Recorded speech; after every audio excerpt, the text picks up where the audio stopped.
Hello students, पहले lecture में हमने एनसीईआरटी एक्सरसाइज 3.3 के 7 क्वेश्चंस कवर किए थे। आज हम क्वेश्चन नंबर 8 से स्टार्ट कर रहे हैं। क्वेश्चन नंबर 8 है, आव्यूह इक्वल टू हमें दिया हुआ है और हमें सत्यापित करना है कि a प्लस ए डैश एक सममित आव्यूह है। फर्स्ट पार्ट में शो करेंगे। सेकंड पार्ट में दिखाना है कि a माइनस ए डैश एक विषम सममित आव्यूह है।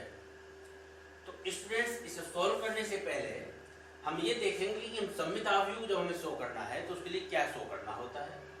अगर हमें ये गिवन मैट्रिक्स A है और इसको ही सममित आव्यूह दिखाना था तो हम A का परिवर्त आव्यूह अर्थात A डैश ज्ञात करते, और अगर ये A और A डैश इक्वल आ जाते तो A सममित आव्यूह हो जाता।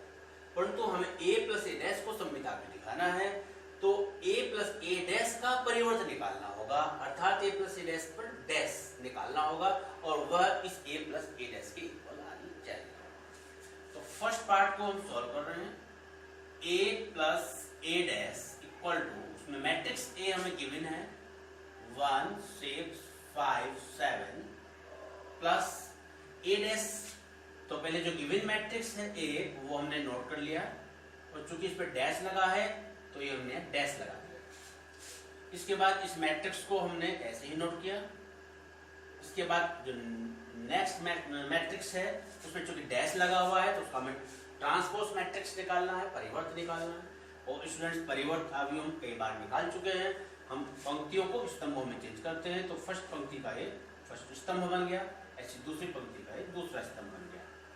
अब हम इन दोनों अवयवों का योगफल ज्ञात करेंगे। दोनों समान ऑर्डर के हैं इसलिए इनका योग किया जा सकता है। संगत अवयव यहाँ पर जोड़ेंगे। जैसे 1 का संगत अवयव 1 है तो 1 में 1 ऐड होगा तो 2 बनेगा। 5 का संगत अवयव 6 है तो 5 में 6 ऐड होगा तो 11 बनेगा। ऐसे 6 में फिर 5 ऐड होगा तो 11 बनेगा और 7 में 7 14 बनेगा। तो इस तरीके से हमने A plus A dash matrix जो है वो फाइंड कर लिया है। अब हमें इसे सममित आव्यूह दिखाना है तो हम A प्लस ए डैश का परिवर्त निकालेंगे, अर्थात डैश निकालेंगे, और वह डैश अगर A प्लस ए डैश की इक्वल आ जाती है तो फिर A प्लस ए डैश सममित आव्यूह हो जाएगा। तो इसके लिए पहले A प्लस ए डैश जो हमने अभी निकाला उसे हम लिखते हैं 2 11 11 और 14, और चूंकि इस A प्लस ए डैश पर डैश लगा है तो यहाँ डैश लगाते हैं। इसका अर्थ है कि हमें इस मैट्रिक्स का परिवर्त आव्यूह निकालना है। तो उसके लिए हम पहली पंक्ति को पहला स्तंभ बना देते हैं और दूसरी पंक्ति को दूसरा स्तंभ बना देते हैं। तो इस तरीके से ये हमने A प्लस ए डैश का डैश ज्ञात कर लिया है। तो हम ये देख रहे हैं कि जो हमने A प्लस ए डैश का डैश अभी ज्ञात किया है वह और जो A प्लस ए डैश हमने फाइंड किया था दोनों आपस में इक्वल हैं। 2 11 2 11 11 14 11 14। तो इसका अर्थ हुआ कि यह A प्लस ए डैश के इक्वल आ गया। तो इससे शो होता है कि A प्लस ए डैश एक सममित आव्यूह है, क्योंकि A प्लस ए डैश को हम A प्लस ए डैश के डैश के इक्वल दिखा चुके हैं। इसके बाद सेकंड पार्ट पर आते हैं। तो सेकंड पार्ट में हमें A माइनस ए डैश को विषम सममित आव्यूह शो करना है। सेकंड पार्ट जिसमें A माइनस ए डैश को हमें विषम सममित आव्यूह दिखाना है, तो उसके लिए हमें शो करना होगा कि A minus A dash equal to आएगा माइनस ए डैश का होल डैश, अर्थात इसका जो परिवर्त है वो इसके इक्वल आएगा लेकिन ऋणात्मक आव्यूह के साथ आएगा। तो हमें ये शो करना होगा। इसके लिए जो गिवन मैट्रिक्स है A, पहले उसे नोट करते हैं। गिवन मैट्रिक्स A हमारे पास है 1 6 5 7 माइनस ए डैश 1 6 5 7 पर डैश हमने लिया। उसके बाद 1 6 5 7 माइनस डैश का मतलब है परिवर्त आव्यूह हमें निकालना है। तो फर्स्ट रो को फर्स्ट कॉलम हमने बना दिया, ऐसी सेकंड रो अर्थात पंक्ति को हमने सेकंड कॉलम अर्थात स्तंभ बना दिया। अब हम इन्हें सब्ट्रैक्ट करेंगे अर्थात इनका अंतर निकालेंगे। तो हम दो अवयवों को तभी घटा सकते हैं जब उनके कोटि समान हो और संगत अवयव घटते हैं, जैसे कि योग भी संगत अवयव का होता था। तो 1 में से संगत अवयव 1 को जो हम सब्ट्रैक्ट करेंगे तो 0 आएगा। 5 से 6, क्योंकि 5 का संगत अवयव 6 है तो 5 से 6 को सब्ट्रैक्ट करेंगे तो -1 आएगा। 6 से 5 को करेंगे तो 1 आएगा और 7 से 7 को सब्ट्रैक्ट करेंगे तो 0 आएगा। तो ये हमने a minus A dash find कर लिया है। अब हम a माइनस ए डैश का डैश ज्ञात करेंगे, अर्थात इसका परिवर्त ज्ञात करेंगे। तो उसके लिए 0 1 माइनस 1 0 पर हमने डैश लगाया और अब डैश अर्थात इसका परिवर्त निकालना है। तो उसके लिए पहली पंक्ति को पहला स्तंभ और दूसरी पंक्ति को दूसरा स्तंभ हमने बना दिया। तो स्टूडेंट्स हम ये देख रहे हैं कि अब यह a माइनस ए डैश के कुल नहीं आया है, तो इसमें से हम माइनस को उभयनिष्ठ लेते हैं। तो माइनस उभयनिष्ठ का मतलब ये हो जाता है कि मैट्रिक्स के प्रत्येक अवयव में से माइनस जो है वो कॉमन बाहर जाएगा। तो यहाँ 0, यहाँ पे चिन्ह बदलेगा 1 का, -1, ये 1 और ये 0। तो स्टूडेंट्स माइनस हमने लगा दिया, तो ये मैट्रिक्स हम देख रहे हैं कि ये इक्वल आ गया है। तो इसके स्थान पर a माइनस ए डैश यहाँ पर लिखा जा सकता है, a minus A dash, a minus A dash का होल डैश हमने अभी यहाँ निकाला है। तो हम ये देख रहे हैं यहाँ पर कि a माइनस ए डैश का होल डैश इक्वल टू आया है minus a minus A dash के। तो इसका अर्थ होता है कि a माइनस ए डैश एक विषम सममित अवयव है। स्टूडेंट्स अब 9th क्वेश्चन पर आते हैं। इसमें हमें एक matrix a equal to given है और हमें दो वैल्यू फाइंड करनी है। 1/2 a प्लस ए डैश को फाइंड करना है और 1/2 a माइनस ए डैश को फाइंड करना है। इसमें से जो फर्स्ट वैल्यू है उसे मैं फाइंड करके दिखा रहा हूँ। सेकंड जो वैल्यू है उसको फर्स्ट पार्ट की तरह ही सॉल्व करना है। तो 1/2 a प्लस ए डैश की वैल्यू को फाइंड करना है। उसके लिए 1/2 हमने लिखा, a के स्थान पर जो गिवन मैट्रिक्स है उसे हमने नोट किया, 0 माइनस a और minus b, a 0 minus c, b c 0। इसके बाद प्लस है और प्लस का a डैश का मतलब है इस a को नोट करके उसमें हम डैश लगाएंगे, 0 minus a minus b, a 0 minus c, b c 0 और हमने इस पर डैश लगा दिया। 1/2 जो है वो दोनों मैट्रिक्स से कॉमन है बाहर। अब इसमें 1/2 को हमने लिखा, इस गिवन मैट्रिक्स को हमने ऐसे रखा, 0 minus a minus b, a 0 minus c, b c 0। इस मैट्रिक्स पर डैश लगा है अर्थात इसका हमें परिवर्त अवयव निकालना है। उसके लिए हम इसकी जो पंक्तियां हैं उनको स्तंभों के रूप में लिखेंगे। तो पहली पंक्ति का हमने पहला स्तंभ बनाया, इस दूसरी पंक्ति का दूसरा स्तंभ बनाया, इस तीसरी पंक्ति का तीसरा स्तंभ बना दिया। अब हम इन दोनों मैट्रिक्स को योगफल ज्ञात करना है। उसके लिए हमें जो दोनों मैट्रिक्स है उनके संगत अवयवों को आपस में ऐड करना है। तो 0 में 0 को जब ऐड करेंगे तो 0 आएगा। a का संगत अवयव माइनस a है, a माइनस a 0 बनेगा। b का संगत अवयव माइनस b है तो ये भी 0 बनेगा। a का माइनस a का a है तो वो 0 बनेगा। 0 में 0 कट करके 0 आएगा। c में फिर माइनस c करेंगे तो 0 आएगा। ऐसे माइनस का b में भी किया तो वो 0 बना, माइनस c और c भी 0 बना और 0 में 0 ऐड करके 0 बना। तो स्टूडेंट्स एक शून्य अवयव आ गया है, क्योंकि इसके प्रत्येक अवयव जो है वह शून्य है, तो एक शून्य अवयव आ गया है। तो ये 1/2 a प्लस ए डैश को हमने सोल्व किया है। इसी तरीके से सेकंड पार्ट को सॉल्व करना है, उसमें बीच में माइनस का साइन लेकर चलेंगे यहाँ पर, और जो संगत अवयव हैं उन्हें हम जोड़ने के बजाय घटाएंगे। स्टूडेंट्स अब क्वेश्चन नंबर 10 पर आते हैं।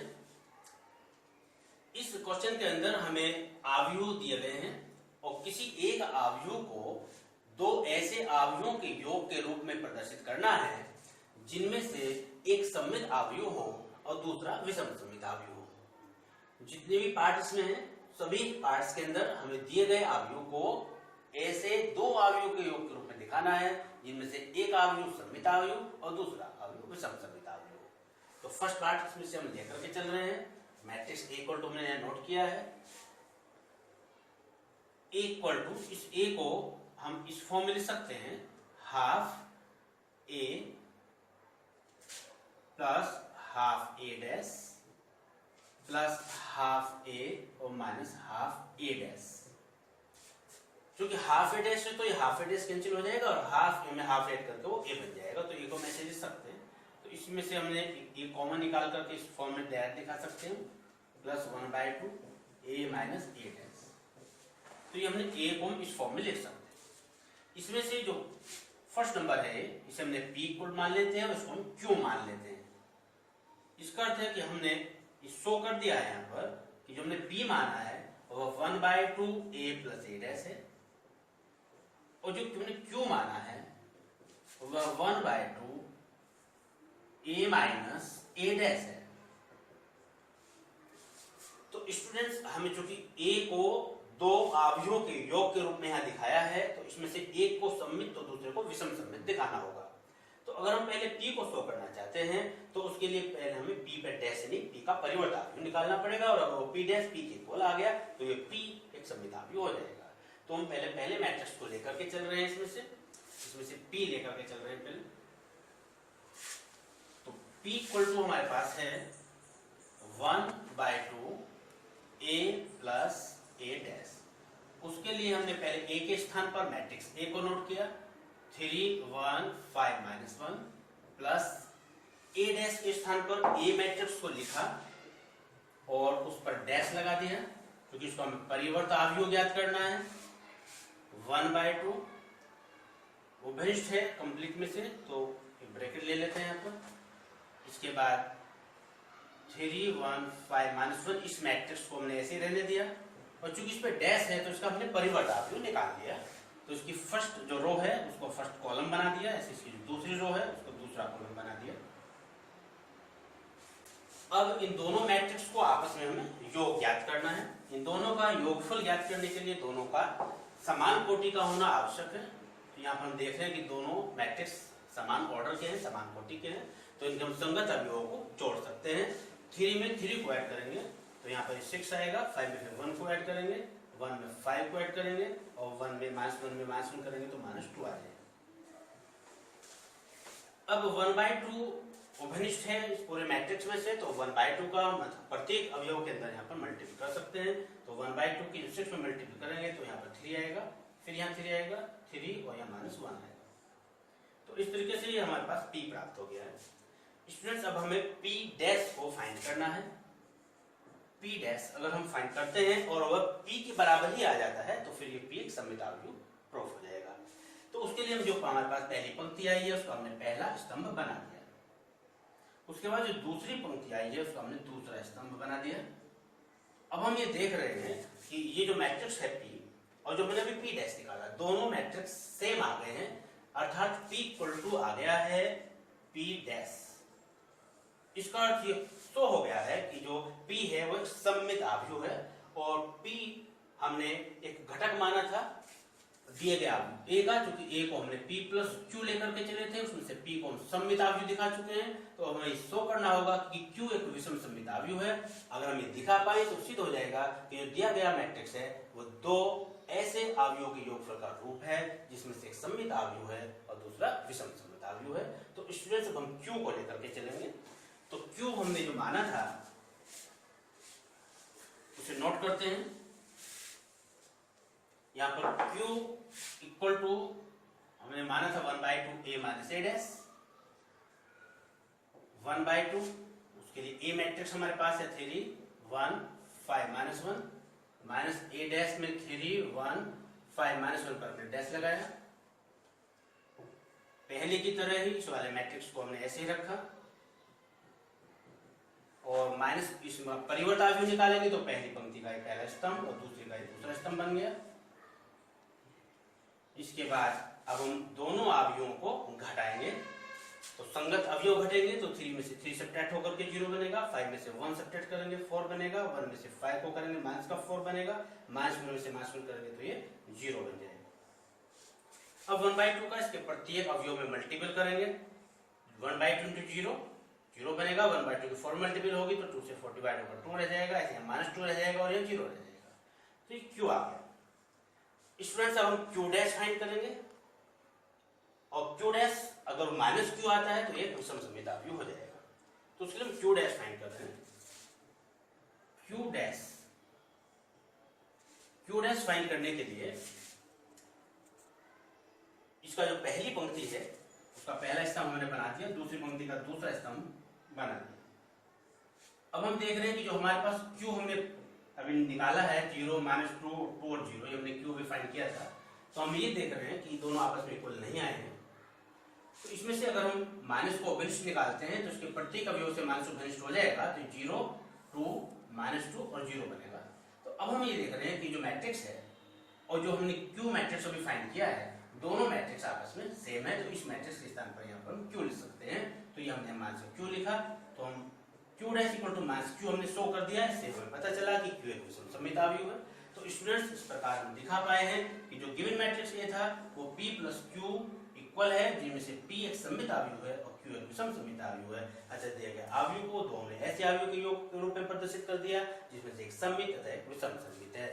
तो स्टूडेंट्स, इसी तरीके से बाकी जो पार्ट्स हैं इसके उन्हें शो करना है। अब क्वेश्चन नंबर 11 पर आते हैं। इसमें हमें दो मैट्रिक्स ए व बी समान कोटि के दिए हैं और इन्हें सममित आव्यूह बताया गया है और हमसे पूछा गया है कि ए बी माइनस बी ए किस प्रकार का आव्यूह है। इस आव्यूह की टाइप हमसे पूछी है। तो चूंकि ए व बी समान कोटि के सममित आव्यूह है, तो ए सममित आव्यूह है तो इसका अर्थ हो जाता है कि ए डैश इक्वल टू ए, और चूंकि बी सममित आव्यूह है तो इसका अर्थ हो जाता है कि B equal to B, B dash equal to B. तो ये हमें जो सममित आव्यूह दिए थे उससे जो जानकारी मिली उससे हमने लिखा कि सममित आव्यूह ए है तो A dash equal to A हो गया, और बी सममित आव्यूह तो B dash equal to B. इसके बाद हमें जो शो करना है A B minus B A को शो करना है, इसे दिखाना है कि किस प्रकार का आव्यूह है। उसके लिए हम इसका डैश ज्ञात करते हैं, अर्थात इसका परिवर्त आव्यूह ज्ञात करते हैं। अगर इसका ये डैश ठीक इसी के बराबर आ जाता है तो ये एक सममित आव्यूह होगा, और अगर इसका डैश ठीक इसी के बराबर आता है लेकिन ऋण आव्यूह के रूप में आता है तो ये विषम सममित आव्यूह होगा। स्टूडेंट्स, हम जानते हैं कि a माइनस बी की होल डैश अगर होता है तो उसका अर्थ होता है a dash minus b dash. तो इस फॉर्मूले को अप्लाई करें तो यहां पर हम इसे लिखेंगे a b की whole dash minus b a की होल डैश। अब इसमें फिर एक फॉर्मूला अप्लाई कर रहे हैं। ए बी की होल डैश में अगर खोलते तो आता b dash A dash, minus B a dash को खोलते तो ए पे पहले आएगा ए डैश बी डैश। अब चूंकि बी डैश को हम बी लिख सकते हैं, ए डैश को ए लिख सकते हैं, तो यहां पर हमने लिखा बी ए, और माइनस यहां पर ए डैश को ए लिखें और बी डैश को बी, तो यहां लिखें ए बी। और इसमें से माइनस को अगर हम ओवेनिस्ट ले लें, कॉमन ले लें, तो ए बी प्लस का हो जाएगा और माइनस बी। तो स्टूडेंट्स, हमने जो शो किया है, हमने ए बी माइनस बी ए का होल डैश निकाला, अर्थात इसका परिवर्त निकाला, और हम ये देख रहे हैं कि वो ठीक परिमाण में उसी के बराबर लेकिन ऋण आव्यूह के रूप में आया है। तो इसका अर्थ ये हो जाता है कि जो गिवन मैट्रिक्स था ए बी माइनस बी ए वह एक विषम सममित आव्यूह है। ए बी माइनस बी ए एक विषम सममित आव्यूह है, क्योंकि विषम सममित आव्यूह के लिए हमें शो करना होता है कि अगर हमें किसी मैट्रिक्स ए को ही दिखाना है कि विषम सममित है तो उसके लिए ए डैश इक्वल टू माइनस ए लाना होता है। तो यहाँ पर ए बी माइनस बी ए को दिखाना था तो ए बी माइनस बी की होल डैश इक्वल टू इसी मैट्रिक्स के आगे है लेकिन ऋण आव्यूह के रूप में आई।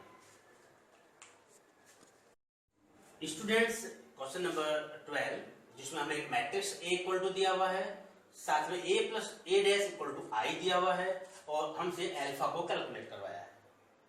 तो जो गिवन है ए प्लस ए डैश, वहां से हम स्टार्ट कर रहे हैं कि A plus A dash equal to I हमें दिया हुआ है। ए के स्थान पर जो दिया गया मैट्रिक्स है उसे हम नोट करते हैं, cos alpha sine alpha minus sine alpha cos alpha plus A dash. A dash का मतलब है जो गिवन मैट्रिक्स है उसका परिवर्त आव्यूह। तो हमने पहले जो गिवन मैट्रिक्स है उसे नोट किया और उस पर डैश लगाएंगे, तो ये डैश लगा दिया। इक्वल टू हमें आई गिवन है, आई इकाई आव्यूह होता है, उस मैट्रिक्स को भी हम खोल लेते हैं। इकाई आव्यूह है आई, और साथ में हमारे पास यहाँ 2/2 ऑर्डर का है तो 2/2 ऑर्डर का ही इकाई आव्यूह हम लिखते हैं। ये इकाई अवयव हो गया 2/2 ऑर्डर का, जिसका जो मुख्य विकर्ण है उसका प्रत्येक अवयव 1 और बाकी अवयव 0। cos alpha, sin alpha, minus sin alpha, cos alpha plus, अब इसको हम परिवर्त अवयव निकालते हैं, डैश निकालते हैं। उसके लिए जो पहली पंक्ति है उसको हमने पहला स्तंभ बना दिया, दूसरी पंक्ति का दूसरा स्तंभ बना दिया और इक्वल टू हमने ऐसे ही नोट किया। अब इन दोनों अवयवों का योग करेंगे, तो योग में cos अल्फा में जब cos अल्फा को ऐड करेंगे तो बनेगा 2 cos अल्फा, संगत अवयव जुड़ते हैं जो योग करते समय। माइनस अल्फा में जब sin अल्फा को ऐड करेंगे तो कैंसिल हो जाएगा, 0 बनेगा। sin अल्फा में माइनस sin अल्फा कैंसिल होकर के 0 बनेगा और cos अल्फा में cos अल्फा को ऐड करेंगे तो 2 cos अल्फा आएगा और इक्वल टू में है 1 0 0 1। हमें अल्फा की वैल्यू को फाइंड करना है, तो उसके लिए हम जो दो मैट्रिक्स हैं दोनों इक्वल हैं, इक्वल मतलब समान आव्यूह हैं, समान ऑर्डर के हैं और बराबर का मतलब ये हो जाता है कि इसके प्रत्येक अवयव आपस में बराबर होंगे, तो हम दोनों अवयवों की तुलना यहाँ से करा सकते हैं। तो दोनों अवयव की जब कंपेयर अगर कराते हैं तो हम ये देख रहे हैं कि हमारे पास ये जो पहला अवयव है 2 cos अल्फा यहाँ 1 है, तो इसका 2 cos अल्फा इक्वल टू 1 हो गया है। तो हम यहाँ से 2 cos अल्फा इक्वल टू 1 लेकर चलेंगे दोनों अवयव की तुलना करने पर, और वहां से cos अल्फा का मान हम निकालेंगे तो cos अल्फा का मान यहाँ से निकल कर आएगा cos अल्फा इक्वल टू 1/2। इसके बाद 1/2 हम देखते हैं, जो cos में वैल्यू होती है वो cos 60 की होती है, तो यहाँ से अल्फा इक्वल टू 60 डिग्री या फिर π/3 रेडियन की फॉर्म में आ जाएगा। तो ये अल्फा की वैल्यू फाइंड हो गई है।